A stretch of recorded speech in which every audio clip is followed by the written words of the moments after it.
Pranam to all. How are you? I hope you are all fine.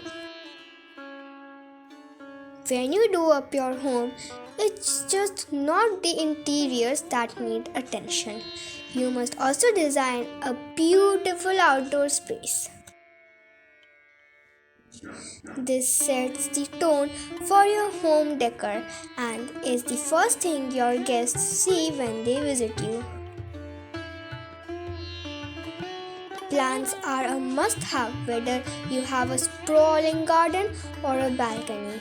Plants beautify your space and bring good energy.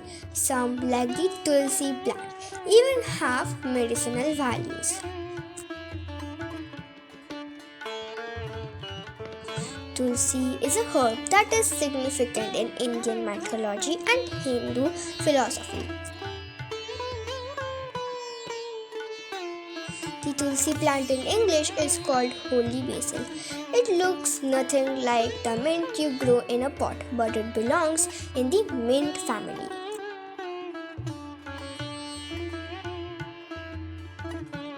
The leaves are aromatic and it often flowers with tiny blooms. There are three types of Tulsi commonly seen in India. Those are Ram Tulsi, Krishna Tulsi and Vana Tulsi.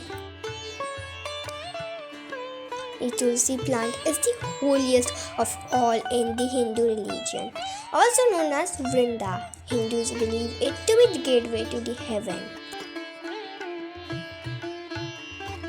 The Tulsi plant helps devotees get closer to God or attain moksha. The presence of the Tulsi plant at home helps eradicate negative energy or ward off evil. The Tulsi plant is said to have healing powers. It has medicinal properties and fights cough, cold, and other diseases. It is also said that if a Tulsi plant dies in somebody's home, it is known to be very bad. But in Delhi, there is so extreme climate that it's almost impossible for the Tulsi plant to survive in winter.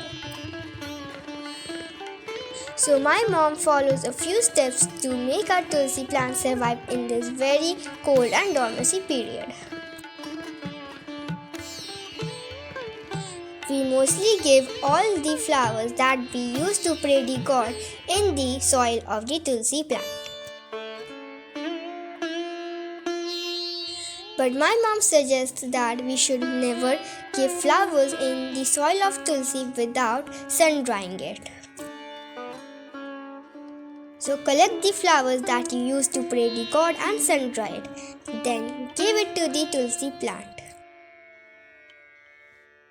It will not only work as a mulch, but it will also work as a fertilizer. In winter, mulching is a must as it protects the soil. And if you give it without drying it, then it may be prone to fungal attacks or any kind of insect attack. As this is an holy plant to all Hindus, they don't like pinching or pruning it. And I'll tell you what will happen if you do not do pinching or pruning. But first, let us learn how to do the pruning. Tulsi's top needs to be clipped regularly to promote growth.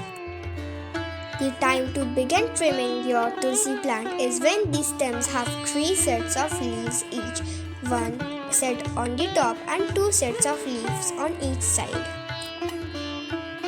And if you do pruning time to time, your plant will be very greenish and it will be very bushy and healthy. Before, I had told you that there are many benefits of Tulsi plant. So let me tell you them. Tulsi plant has high nutritional value.